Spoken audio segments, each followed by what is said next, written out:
हमने टॉपिक लिया है डायरेक्ट एंड इनवर्स प्रोपोर्शन। ये क्लास 8 सीबीएसई का मैथ्स का टॉपिक है।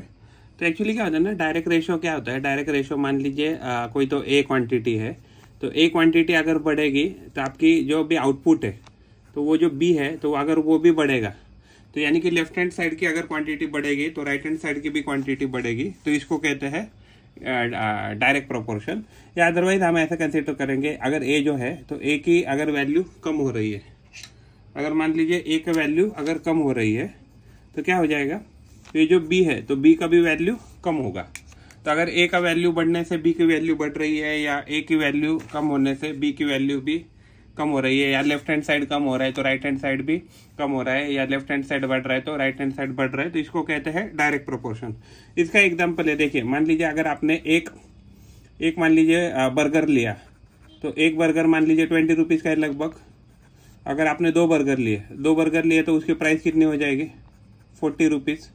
तो यानी कि देखिए यहाँ से ये क्वांटिटी बढ़ गई तो ये भी क्वांटिटी बढ़ गई। मान लीजिए आपने 5 बर्गर लिए तो ये कितने हो जाएंगे, तो ये 100 रुपीज़ का हो जाएगा।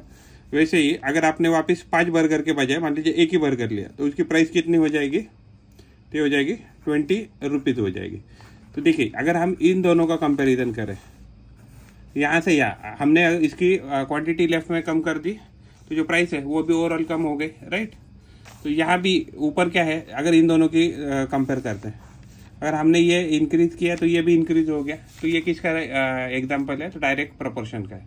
जो इनवर्स प्रोपोर्शन होते हैं उसमें क्या होता है, मान लीजिए लेफ्ट हैंड साइड की कुछ क्वांटिटी है, तो अगर मान लीजिए जब आप बढ़ाते हैं तो ये जो राइट हैंड साइड की जो भी क्वांटिटी है ये कम हो जाती है, तो इसको कहा जाता है एग्जैक्टली इनवर्स प्रोपोर्शन। या अदरवाइज हमने क्या किया, ये जो ए है तो ए की अगर क्वांटिटी अगर यहाँ हम कम करते हैं तो बी का जो ओवरऑल आउटपुट है वो क्या हो जाएगा, तो कम हो जाएगा। तो ये है, तो इसको ही कहते हैं इनवर्स प्रोपोर्शन। उसका एग्जांपल लेते हैं, मान लीजिए दो लोग हैं, 2 people does the same one task in suppose 2 days, right. तो अगर हमने इसके बजाय अगर हमने 3 पर्सन काम को लगा दिए तो क्या हो जाएगा, ये जो भी क्वांटिटी है, देखिए यहाँ हमने क्वांटिटी बढ़ा दी तो ये जो आपका जो आउटपुट है 2 days का, तो ये क्या हो जाएगा, 2 दिन से कम आ जाएगा, यानी कि it will be less than 2। तो ये वर्क और जो प्रोपोर्शन है किसका एग्जांपल है, तो इनवर्स प्रोपोर्शन का है। मान लीजिए ये अगर हमने यहाँ से दो से मान लीजिए एक 1 ही पर्सन एंगेज कर दिया काम को, तो ये क्या किया हमने, ये नीचे लाई क्वांटिटी, तो ये जो 2 days था यहाँ, तो ये क्या हो जाएगा, ये एक्चुअली 2 से बढ़कर ऊपर चला जाएगा, 2 days से ऊपर बढ़कर ये होना चाहिए। तो ये जो है वर्क हो गया, देन आपका गाड़ी का माइलेज हो गया। तो ये किसके एग्जाम्पल हो गया, तो ये आपके इनवर्स प्रोपोर्शन के एग्जाम्पल्स है। हमने यहाँ प्रॉब्लम लिया है, राइट, हमने यहाँ प्रॉब्लम लिया है, the cost of 5 meters of a particular quality of cloth is ₹210। Tabulate the cost of 2, 4, 10, 13 meters of a cloth of the same type. हाँ, तो आपको एक्चुअली ये इधर जो है ये ऊपर मीटर से एक्स और वाई क्या है, तो रुपीज़ है, तो हमें एग्जैक्टली इसमें वैल्यू भर के दिखाना है। तो ये किसका एग्जाम्पल है, तो ये डायरेक्ट प्रोपोर्शन का एग्जाम्पल है। तो अगर मान लीजिए अगर 5 मीटर लेते हैं तो हमारी प्राइस कितनी है, 210 है, राइट। तो हम ऐसे भी कर सकते हैं, अगर दोनों साइड को अगर हमने डिवाइडेड बाई 5 किया तो यहाँ भी डिवाइडेड बाई 5 किया, तो 1 मीटर का प्राइस क्या आ रहा है, तो ये आ रहा है 5 4 21 42 रुपीज़ का लगभग आ रहा है। हाँ, तो अगर ये 42 आ रहा है, राइट, तो अगर ये 42 रुपीज़ का प्राइस आ रहा है, तो अगर 2 मीटर लेना है तो ये जो है, तो हम ये इसको बेस पकड़ेंगे अभी, 1 मीटर इक्वल टू ₹42। तो हम क्या करेंगे, इसको 2 से मल्टीप्लाई करेंगे, इसको भी 2 से मल्टीप्लाई करेंगे कि हमें 2 का वैल्यू निकालना है। तो जो 2 मीटर है उसका वैल्यू कितना आ जाएगा, ₹84। तो यहाँ हम लिखेंगे ₹84। फॉर एग्जाम्पल हमको 4 मीटर का लिखना है, तो ये तो 2 मीटर का वैल्यू है, तो इसको 2 मीटर के वैल्यू को अगर वापस हम 2 से मल्टीप्लाई करेंगे, 2 से मल्टीप्लाई करेंगे तो ये जाएगा 4 मीटर, तो ये हो जाएगा ₹168। तो ये वैल्यू आ जाएगा 168। तो देखिए अगर हमें 10 मीटर निकालना है तो हम इसको बेस पकड़ेंगे, तो क्या है, तो 1 मीटर इज इक्वल टू ₹42। तो अगर हमें 10 मीटर निकालना है तो इसको भी 10 से मल्टीप्लाई कीजिए, इसको भी 10 से मल्टीप्लाई कीजिए, ये हो गया ₹420 इक्वल टू 10 मीटर। तो 10 मीटर का प्राइस क्या आ जाएगा, 420, राइट। अगर हमने 1 मीटर इक्वल टू ₹42 है, तो इसको अगर हमें 13 मीटर का निकालना है, इसको 13 से मल्टीप्लाई कीजिए, इसको 13 से मल्टीप्लाई कीजिए, तो ये क्या हो जाएगा, तो ये हो जाएगा 13 मीटर इज इक्वल टू हो जाएगा ये rupees 13 two the 26 two carry 13 four the 52 प्लस 2 54 रुपीज़ 546 आ गया। तो आप ऐसे कर सकते हैं। तो जनरली अगर आप 1 यूनिट का प्राइस निकालेंगे तो ये बहुत आसान हो जाएगा। दूसरा प्रॉब्लम लिया है, an electric pole 14 metres high cast a shadow of 10 metres, find the height of a tree that cast a shadow of 15 metres under similar condition. तो सिमिलर कंडीशन एग्जैक्टली क्या कहा जा रहा है हमें, तो हमें कहा जा रहा है कि एग्जैक्टली देखिए हमने एक ट्री इलेक्ट्रिक पोल है, तो इलेक्ट्रिक पोल 14 मीटर है, तो उसकी शैडो आ रही है 10 मीटर। तो यानी कि अगर हम हाइट बाई शैडो का अगर रेशो लेते हैं तो हो जाएगा 14 divided by 10 is nothing but ये हो जाएगा 2 इंटू 7 डिवाइडेड बाई 2 इंटू 5। तो ये रेशो कितना मेंटेन हो रहा है 7/5 का। तो अगर मान लीजिए ये अगर रेशो लेते हैं तो ये भी सिमिलर कंडीशन में वही रेशो मेंटेन करना चाहिए। तो ये क्या हो जाएगा, तो ये हो जाएगा हाइट तो हमें पता नहीं है, तो हमने क्या कंसिडर किया x डिवाइडेड बाई 15। तो देखिए एक्चुअली 15 अगर हम ये ऐसे लिखते हैं तो ये अगर 15 को कैसे लिख सकते हैं 5 इंटू 3। तो यहाँ किसका मल्टीपल आ रहा है, तो ये 3 का मल्टीपल आ रहा है, राइट। तो 5 इंटू 3, तो ऊपर भी समथिंग ऐसा ही कुछ ना क्वांटिटी आना चाहिए। तो हम अगर इन दोनों को कंपेयर करते हैं तो ये रेशो कितना है 7/5, तो ये कितना आना चाहिए हमें x/15 आना चाहिए, राइट। तो अगर हम दोनों साइड को 15 से मल्टीप्लाई करेंगे तो यहाँ क्या हो जाएगा 15 से 15 कट जाएगा और ये हो जाएगा 5 1 दा और ये हो जाएगा 5 3 दा, तो ये हो जाएगा 21 मीटर। तो ये हो गया 21 मीटर इक्वल टू x। तो हमें जो पूछा था हाइट जो ट्री का, तो ट्री का हाइट क्या आ जाएगा, tree height is nothing but 21 metre. तो हमें क्या करना है एग्जैक्टली रेशो को कंपेयर करना है, रेशो कंपेयर किया तो आंसर हो गया। हमने प्रॉब्लम लिया है, if the weight of the 12 sheet of thick paper is 40 grams, how many sheets of the same paper would way 2.5 kilogram. तो एक्चुअली क्या है कि इसमें मेजर कंसेप्ट है कि देखिए एक चीज़ आपको दी है ग्राम में और दूसरी चीज़ किस में दी है, तो आपको दूसरी चीज़ दी है किलोग्राम में।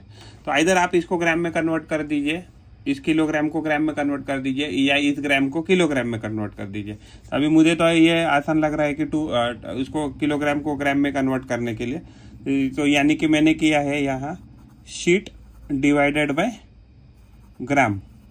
अगर ये रेशो लेता हूँ तो ये क्या दिया है मुझे 12/40 दिया है। तो ये क्या हो जाएगा 2 इंटू 6 और ये हो जाएगा 2 इंटू 20। यहाँ 2 से 2 कट गया, 6 को लिख सकता हूँ 2 इंटू 3 और इसको 20 को लिख सकता हूँ 2 इंटू 10। तो ये भी कट गया, तो ये हो जाएगा 3/10 का रेशो एग्जैक्टली दिया है। तो यानी कि ये भी जो रेशो रहेगा ये भी तो कितना रेशो आना चाहिए 3/10। तो हम क्या करेंगे, इसको 3/10 को कंपेयर करेंगे। हमें इसका वजन पता नहीं है तो हमें इन्हें x लिखा, हमने ऊपर शीट लिखा है तो ऊपर शीट लिखा है और नीचे हमने क्या लिखा है यानी कि ग्राम लिखा है। तो ये कितना ग्राम हो जाएगा 2.5 kg इज नथिंग बट 2500 ग्राम। तो हमने इसको 2500 ग्राम लिखा। तो दोनों साइड को हम 2500 से मल्टीप्लाई कर देंगे। तो ये क्या हो जाएगा, यहाँ से ये कट जाएगा तो यहाँ x बचेगा, यहाँ से 0 कट जाएगा, तो ये क्या हो जाएगा 750 हो जाएगा। तो ये जो है तो ये 750 शीट आने चाहिए, राइट। तो हम ऐसे कह सकते हैं क्योंकि हमने ऊपर x क्या पकड़ा था, शीट पकड़ा था, यहाँ भी शीट है तो ये भी शीट है। तो इसका मतलब हमारा जो रेशो आना चाहिए वो कितना आना चाहिए 750 शीट आना चाहिए। हमने यह प्रॉब्लम लिया, a train is moving at a uniform speed of 75 kilometre per hour, how far it will travel in 20 minutes, find the time required to cover a distance of 250 kilometre. तो अगर ये दिया है तो स्पीड कितना दिया है, तो स्पीड हमें दिया है, स्पीड दिया है 75 किलोमीटर पर आवर। तो यानी कि अगर हम किलोमीटर में लिखे तो यानी कि 1 hour is equal to 75 kilometre ये हमें दिया है। तो 1 आवर यानी कि क्या हो गया 60 मिनट। तो यानी कि 60 minute is nothing but 75 kilometre, right. तो अगर हम इसको दोनों साइड को 60 से डिवाइड करेंगे तो ये क्या हो जाएगा 1 मिनट में गाड़ी कितना ट्रैवल करेगा, तो 60 से 60 गया। तो ये 70/60 को क्या लिख सकते हैं 15 इंटू 5 डिवाइडेड बाई 15 इंटू 4। 15 से 15 गया तो ये हो जाएगा 5/4 किलोमीटर, राइट। तो 1 मिनट में गाड़ी कितना ट्रैवल करेगा, तो 5/4 किलोमीटर ट्रैवल करेगा। तो हमें क्या करना है, हमें पूछा गया है 20 मिनट। देखे तो ये रेशो हमें टाइम दिया है 20 मिनट, तो अगर हम इसको 20 से मल्टीप्लाई करते हैं, हमने ये लिखा 1 मिनट इक्वल टू 5/4 किलोमीटर। हम इसको क्या करेंगे, इसको 20 से मल्टीप्लाई करेंगे, इसको भी 20 से मल्टीप्लाई करेंगे, तो इस लेफ्ट हैंड साइड में आ गया 20 मिनट, 4 1 4 5 तो ये क्या आ जाएगा 25 किलोमीटर आ जाएगा। 5 × 5 25, तो 20 मिनट में कितना जाना चाहिए, तो ये 25 किलोमीटर जाना चाहिए। तो इधर आ गया 25, राइट। हम अभी ये देखते हैं 250 वाला, तो हमें 250 किलोमीटर दिया है। वापिस यही लेंगे रेशो यूनिटरी मेथड की वजह ये। तो 1 मिनट में कितना ट्रैवल करेगा 5/4, तो 5/4 है, तो हमें कितना चाहिए, इधर चाहिए 250। तो हम क्या करेंगे, इसको 5/4 से मल्टीप्लाई करेंगे, राइट। तो इसको भी क्या करना पड़ेगा 4/5 से, यहाँ 4/5 से हमने एक्स्ट्रा मल्टीप्लाई किया, यहाँ भी 4/5 से मल्टीप्लाई करेंगे। तो यहाँ किलोमीटर था, तो देखिए यहाँ से 4 से 4 कट जाएगा, 5 से 5 कट जाएगा, तो 1 किलोमीटर बचेगा। तो इसको भी हम 250 से मल्टीप्लाई करेंगे और इसको भी क्या करेंगे 250 से मल्टीप्लाई कर देंगे, राइट। तो क्या हो जाएगा, इससे यहाँ 5 से ये 5 कट जाएगा, इससे ये कट जाएगा, और ये कितना हो जाएगा, ये 250 किलोमीटर हो जाएगा, जो कि हमें पूछा है, राइट। तो इस केस में हम ये हमारे कैलकुलेशन है 5 1 हो जाएगा, ये 50 हो जाएगा, 50 × 4, तो ये कितना हो जाएगा 200 मिनट हो जाएगा। तो 200 मिनट लगेंगे 250 किलोमीटर ट्रैवल करने के लिए। तो हम इधर हमें जो हमारा जो वैल्यू है कितना आ गया 200 मिनट में 250 किलोमीटर आएगा, तो हमें लिखना है यहाँ 200 मिनट। तो ये हमारा आंसर है। प्रॉब्लम लिया है, the scale of a map is given as 1:2। अभी 3 है, 3 के ऊपर कितने 0 है, तो 7 0 है। 2 cities are 4 centimetre apart on the map, find the actual distance between them. तो देखिए एक्चुअली इसको कैसे सॉल्व कर सकते हैं, तो इसको सॉल्व करने के लिए हमारे पास टेक्निक है। तो यानी कि मैप के ऊपर अगर मान लीजिए 1 सेंटीमीटर है, तो एक्चुअली में वो कितना रहेगा, इतना सेंटीमीटर रहेगा। अगर हम इसको रेशियोज में लिखते हैं तो 1/3 × 10⁻⁷, 1 2 3 4 5 6 7, तो ये इतने सेंटीमीटर है, राइट। तो हमें ये रेशियो दिया है, तो हमें क्या पता है कि 100 सेंटीमीटर इक्वल टू कितना होता है 1 मीटर होता है, ओके।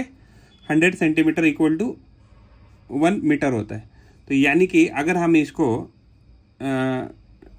ये जो है 3⁻⁷, तो ये क्या है 1/3 × 10⁻⁷ को क्या लिखेंगे 10⁻² लिखेंगे एंड 10⁻5 लिखेंगे। तो ये जो वैल्यू है, और यहाँ अगर ये जो सेंटीमीटर है, तो ये सेंटीमीटर और ये 10⁻², तो ये क्या बनना चाहिए, तो ये बनना चाहिए मीटर। तो ये बन गया 3 × 10⁻5 मीटर बन गया। अभी 3 × 10⁻5 को कैसे लिख सकते हैं 1 2 3 4 5 इतने मीटर है, राइट। तो हमें क्या पता है कि 1000 मीटर इक्वल टू 1 किलोमीटर। तो अगर हम इसको, ये कितना है 3 × 10⁻5 मीटर हो गया। तो इसको कैसे लिख सकते हैं 3 × 10⁻3 मीटर एंड मल्टीप्लाइड बाय 10⁻²। तो ये जो क्वांटिटी है, तो ये क्या बन जाएगा किलोमीटर। तो यानी कि ओवरऑल ये वैल्यू जो है ये क्या दिया है हमें 3 × 10⁻², यानी कि 300 किलोमीटर दिया इनडायरेक्टली। तो ये हमें इतना कैलकुलेशन करने का था। तो यानी कि हमें ये जो कैलकुलेशन है था 1/1 डिवाइडेड बाय 300 किलोमीटर ऐसा दिया है। तो देखिए अगर ये 4 टाइम्स किया तो ये 4 टाइम्स करके 1200 आ जाएगा, ये तो यूनिटरी हो गया। लेकिन अगर हम इसको लिखेंगे तो ये क्या हो जाएगा 1 डिवाइडेड बाय 300 किलोमीटर। तो हमें ये कितना दिया है 4 दिया है, और ये हमें ढूंढना है x ढूंढना है। तो अगर हम यहाँ भी एग्जैक्टली रेसिप्रोकल करते हैं तो यहाँ भी रेसिप्रोकल करेंगे तो हो जाएगा 300 is nothing is equal to 4 divided by x। या डिवाइजन में 1 आ जाएगा, x ऊपर जाएगा, सॉरी x ऊपर 4 नीचे, राइट। तो यहाँ 4 से मल्टीप्लाई करेंगे, यहाँ से भी 4 से मल्टीप्लाई करेंगे, यहाँ 4 से 4 कट जाएगा। तो ओवरऑल हमारा x का जो वैल्यू है देखिए 300 × 4 ये कितना आ जाएगा इक्वल टू 1200 किलोमीटर। तो अगर हम किलोमीटर में बात करेंगे तो ये आ जाएगा 1200 किलोमीटर। यहाँ प्रॉब्लम लिया है 6 pipes are required to fill a tank in 1 hour 20 minutes। How long will it take if only 5 pipes of the same types are use. तो देखिए एक्चुअली ये क्या है इनवर्स प्रोपोर्शन का एग्जाम्पल है। तो इसमें क्या हो जाएगा, तो इसमें कैसे करना है ये प्रॉब्लम। 6 पाइप्स 1 आवर 20 मिनट में फिल करता है टैंक, इसका मतलब क्या रहेगा 6 पाइप 80 मिनट में फिल करेगा। तो हम एक्चुअली जब इनवर्स प्रोपोर्शन करना है, इन दोनों का हमें मल्टीप्लिकेशन करना है, तो इनका मल्टीप्लिकेशन क्या हो जाएगा 6 × 80। तो यानी कि जब भी हम पाइप अगर 5 लेंगे तो हमें पता नहीं है ये क्या है कि कितने मिनट लगेगा, तो हम इसको x कंसीडर करेंगे। तो अगर हम दोनों साइड को 5 से डिवाइड करेंगे, यहाँ भी मान लीजिए 5 से डिवाइड करेंगे, तो ये क्या था मिनट था, तो यहाँ 5 से 5 कट जाएगा तो x मिनट बच जाएगा। तो यहाँ से अगर 5 से कट करेंगे तो क्या जाएगा 16 6 × 96 मिनट। तो हमारा आंसर आ गया है 96 मिनट में ये फिलअप कर देगा। तो 96 मिनट कितना होता है, 96 मिनट होता है 1 आवर प्लस 36 मिनट। तो यानी कि इसको फिलअप करने के लिए 5 पाइप को कितना टाइम लगेगा, तो 1 आवर 36 मिनट टाइम लगेगा। यहाँ प्रॉब्लम लिया है, there are 100 student in hostel, food provision for them is for 20 days, how long will this provision last if 25 more students join the group. यानी कि पहले कितने थे 100 स्टूडेंट थे, 25 ज्वाइन किए यानी कितने हो गए 125, राइट। तो 100 स्टूडेंट के लिए खाना कितना दिन बचता है, मान लीजिए तो वो 20 days होता है। इसका मतलब क्या है, इसका मतलब है इन दोनों का अगर हम प्रोडक्ट लेते हैं, ये इनवर्स का है। देखिए आपने ज़्यादा स्टूडेंट लेंगे तो क्या होगा, खाना कम दिन ये होगा सफिशिएंट होगा। तो इन दोनों का आपको प्रोडक्ट लेना है, स्टूडेंट एंड डेज का। तो 100 मैं स्टूडेंट को S लिखता हूँ एंड डेज को क्या लिखता हूँ 20 डेज लिखता हूँ। तो ये किसके बराबर आना चाहिए 125 student multiplied by x days, हमें तो यही पूछा है, राइट। हम यहाँ क्या करेंगे 125 स्टूडेंट से डिवाइड करेंगे, यहाँ भी 125 स्टूडेंट से 125 स्टूडेंट से स्टूडेंट कैंसिल, यहाँ 125 से 120 कैंसिल, यहाँ स्टूडेंट से स्टूडेंट कैंसिल। तो ये 4 से डिवाइड होगा, 25 4 द 100, 25 5 द, तो यह हो जाएगा 1 5 1 द, और यह हो जाएगा 4 द। तो 4 × 4 ये क्या हो गया 16 डेज, डी यानी days, 16 days is equal to x days, ये भी डेज आना चाहिए। तो यानी कि जो है, तो हमें जो पूछा गया था कि 125 स्टूडेंट अगर हम लेंगे तो खाना कितना दिन ये होगा सफिशिएंट होगा, तो इसका आंसर आ जाएगा 16 डेज। तो याद रखिए जब भी आपको इनवर्स प्रोपोर्शन लेना है तो इन दोनों का आपको प्रोडक्ट लेना है हमेशा। यहाँ प्रॉब्लम लिया है, if 15 workers can build a wall in 48 hours, how many workers will be required to do the same work in 30 hours sorry. तो 30 आवर्स में हमें पूछा गया कि काम कैसे कंप्लीट करेंगे। तो ये इनवर्स रेशो का ही है, जितना आप ज़्यादा वर्कर लगाएंगे उतना वो कम घंटे में काम करेंगे। तो आपको क्या है पता है कि इन दोनों का आपको क्या करना है मल्टीप्लिकेशन, यानी कि 15 workers multiplied by 48 hours is equal to किसके बराबर आएगा x worker multiplied by 30 hours. तो हम यहाँ 30 आवर्स से मल्टीप्लाई करेंगे, यहाँ भी हम 30 आर से मल्टीप्लाई करेंगे, यहाँ आर से आर गया, 30 से 30 गया, यहाँ एच से एच गया, तो ये हो गया 15 1 द, 15 2 द, और यहाँ 2 हो गया, यहाँ हो गया 24। तो यहाँ ऊपर क्या बचा W एंड 24, यानी कि 24 worker are required, 24 workers are required, जो इसकी वैल्यू आ रही x वर्कर, राइट। तो हमें कितने वर्कर चाहिए यहाँ, तो ये जो हमने वैल्यू ढूंढा था तो ये हमें कितनी वैल्यू आ जाएगा 24। तो 15 वर्कर 48 आवर्स में कोई काम करके देंगे, उसके में ही 24 वर्कर वही काम हमें 30 आवर्स में कंप्लीट करके देंगे। A school has a period of 8 days each of 45 minutes duration. How long would each period be if the school has 9 periods a day, assuming the number of school hours to be the same? तो यानी कि जो हमें exactly बोला गया है कि पहले क्या होता था कि 8 पीरियड होते थे एक दिन में, एक पूरे दिन में 45 मिनट के। तो ये भी अगर 9 पीरियड करते तो ये क्या होगा, तो इसका ड्यूरेशन हमें कम करना पड़ेगा, यानी कि ये बढ़ेगा तो ये कम हो जाएगा। तो ये इनवर्स प्रोपोर्शन का ये हो गया। तो हम इसको क्या करेंगे 8 पीरियड मल्टीप्लाइड बाय 45 मिनट, तो इसकी वैल्यू किसके बराबर आनी चाहिए 9 period multiplied by x minute. हमें पता नहीं है, अभी यही तो ढूंढना है। हम क्या करेंगे यहाँ 9 पीरियड से यहाँ डिवाइड करेंगे, इसको भी 9 पीरियड से डिवाइड करें, यहाँ पीरियड से पीरियड कट हो जाएगा, यहाँ पीरियड से पीरियड 9 से 9, तो यहाँ क्या बच जाएगा x मिनट बच जाएगा। तो यहाँ अगर हम इसको डिवाइड 9 बनता है, यहाँ हो जाएगा 9 5 तो 8 5 40, तो 40 मिनट आ गया हमारा आंसर। तो हमारा जो पीरियड होना चाहिए वो क्या होना चाहिए, 40 मिनट का होना चाहिए। तो यानी कि हमारा जो पीरियड है वो 5-5 मिनट से कम हो जाएगा अगर हम कॉम्पेंसेट करते हैं। तो अपने आप 9 period we can accommodate in that day. यहाँ प्रॉब्लम लिया है 2 पर्सन कुड फिट, अरे सॉरी, हाँ, 2 person could fit a new window in a house in 3 days. If one of the person fell ill before the work started, how long would the job take now? यानी कि actually एक ही बंदा काम करेगा, दूसरा बंदा तो आया ही नहीं काम को। ये पहला सवाल है। दूसरा सवाल है how many person would be needed to fit the window in a 1 day। तो हमने यहाँ लिखा है कि अगर एक ही पर्सन रहेगा तो कितने दिन में, 1 day में अगर करना है तो हमें 1 day में करना है तो कितने पर्सन की जरूरत पड़ेगी, या अदरवाइज एक ही पर्सन है तो कितने डेज में काम होगा। तो इसको कैसे सॉल्व करेंगे हम, तो इसको हम सॉल्व करेंगे, हाँ, तो इसको हम ऐसे सॉल्व करेंगे। देखिए ये इन्वर्स रेशो, आप अगर पर्सन बढ़ाएंगे तो डेज कम हो जाएंगे, तो यानी कि इन्वर्स रेशो का हो गया। अगर ए को हम सॉल्व करते हैं तो क्या हो गया, 2 person multiplied by 3 days is nothing but 1 person multiplied by x days। तो यहाँ हम 1 पर्सन से डिवाइड करेंगे, यहाँ भी 1 पर्सन से डिवाइड करेंगे।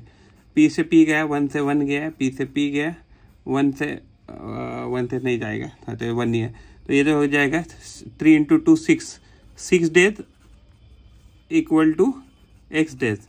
यानी कि जो हमारा पहला आंसर है, तो पहला बंदा जो है एक पर्सन को कितने डेज लगेंगे, तो 6 days लगेंगे। हम करते हैं अभी दूसरे प्रॉब्लम में क्या है कि अगर एक ही डे में काम करना है हमें, अगर 1 day में ही कम्प्लीटली काम करना है तो हमें कितने पर्सन लगेंगे। तो हमें पता नहीं, तो हम इधर लिखते हैं x person multiplied by x person equal to 1 day। तो हमारे पास रेशियो क्या था पहले, 2 पर्सन मल्टीप्लाइड बाई 3 days। ये तो इतना हमें पहले काम करने का था ना, 2 पर्सन इन 3 day। अगर हमें ये पता नहीं है तो हम क्या करेंगे, यहाँ इसको 1/d से 1 day से डिवाइड करेंगे और इसको भी 1 day से डिवाइड करेंगे। तो 1 day में करना है ना, सॉरी, हमें क्या करना है, पर्सन बढ़ाने हैं। तो 2 person equal to 3 days, 2 person equal to 3 days, तो x person equal to 1 day। Okay, तो हमें 1 day में करना है, तो 1 day से हमने डिवाइड किया, राइट, हाँ, तो करेक्ट किया, सॉरी। तो यहाँ d से d गया, हाँ, तो यहाँ कितने बचेंगे, 3 × 6 पर्सन लगेंगे, और यहाँ d से d गया तो यहाँ ऊपर xp बचेगा। तो यानी कि हमें कितने पर्सन लगेंगे, x कितने हमारे c 6, तो हमें 6 पर्सन लगेंगे। अगर हमें कोई भी काम अगर एक ही दिन में निपटाना है तो हमें कितने पर्सन लगेंगे, तो 1 day 6 पर्सन लगेंगे अगर हमें वो काम 1 day में कंप्लीट करना है। तो ये प्रॉब्लम है, a car takes 2 hours to reach a destination by travelling at the speed of 60 km/h। How long will it take when the car travels at the speed of 80 km/h। ये problem क्या है, ये inverse ratio का है या inverse proportion का है, क्योंकि देखिए अगर आपने गाड़ी का स्पीड बढ़ा दिया तो क्या हो जाएगा, आपको टाइम कम लगेगा। तो यानी कि हमें इन दोनों का क्या लेना है, प्रोडक्ट लेना है। तो यानी कि इन प्रोडक्ट क्या लिख सकते हैं, हम लिखेंगे 60 km/h मल्टीप्लाइड बाय 2 hour, हाँ, तो हम 2 hour करेंगे। और यहाँ ये रेशो किसके बराबर आना चाहिए, 80 km/h multiplied by x hours, right. तो अगर हमें एक्चुअली x निकालना है तो हम यहाँ क्या करेंगे, इसको 80 km/h से डिवाइड करेंगे, यहाँ 80 km/h से डिवाइड करेंगे। तो यहाँ ये कट जाएगा, 80 से ये 80 कट जाएगा, तो इधर ये बचेगा क्या, इधर XR, यहाँ इस km/h से ये km/h कट जाएगा। तो 60/80, अगर 60, तो अगर हम ये 0 से ये 0 कटे, फिर ये हो गया 3, ये हो जाएगा 4, फिर ये हो जाएगा 1, ये हो जाएगा 2, तो ये 3/2 R आ रहा है। तो 3/2 R is nothing but 1.5 R, right. तो यानी कि हमारा जो आंसर है वो कितना आना चाहिए, 3.5 R कह सकते हैं। तो 3.5 R में हम क्या करेंगे, हमारे डेस्टिनेशन पे पहुंच जाएंगे। हमने प्रॉब्लम लिया है, factory requires 42 machines to produce a given number of articles in 63 days। How many machines would be required to produce the same number of articles in 54 days। तो अभी इसमें क्या है कि एग्जैक्टली हमें वही एग्जैक्टली कंडीशन दी है, कम हो जाए भाई, हाँ। तो हमें क्या करना है, तो एग्जैक्टली हमें 42 मशीन 63 डेज में आउटपुट निकाल के देती है। तो अगर हमें कितनी मशीन बढ़ानी पड़ेगी so that we can reduce the days by 54 days. तो एक्चुअली ये क्या है, ये 42 ये एक्चुअली इन्वर्स रेशो का इन्वर्स प्रोपोर्शन का प्रॉब्लम है। तो आप जितनी मशीन बढ़ेंगे उतने डेज कम हो जाएंगे। तो ये 42 मशीन इंटू 63 डेज का जो भी आउटपुट आएगा वो किसके बराबर आएगा, तो एक्स मशीन कंसिडर करते हैं हम इसको। तो x machine multiplied by 54 days. तो हमें एग्जैक्टली हम यहाँ क्या करेंगे, 54 डेज से डिवाइड करेंगे। हाँ, ये एक्चुअली डी भी लिख सकते हैं, यहाँ एक्चुअली डी लिखना चाहिए क्योंकि हमने यहाँ डी लिखा है। तो यहाँ डी से डी कट गया, 54 से 54 कट गया। यहाँ भी क्या लिखना है हमें, 54 डी लिखना है, डी से यहाँ डी कट हो जाएगा। 9 6 दा करेंगे और 9 7 दा करेंगे। तो ये हो गया 6 1 दा आणि 6 7 दा। तो 7 इंटू 7 तो हो जाएगा 49। तो हमें 49 मशीन की ज़रूरत पड़ेगी, right. 49 machine is equal to X, M क्या है मशीन्स, तो एक्स मशीन, यानी कि हमें 49 मशीन लगेगी तब जाके हम वही सेम आउटपुट निकाल सकते हैं इन 54 डेज। तो हमारे इधर आंसर आएगा 49 मशीन्स, ये हमारा आंसर है।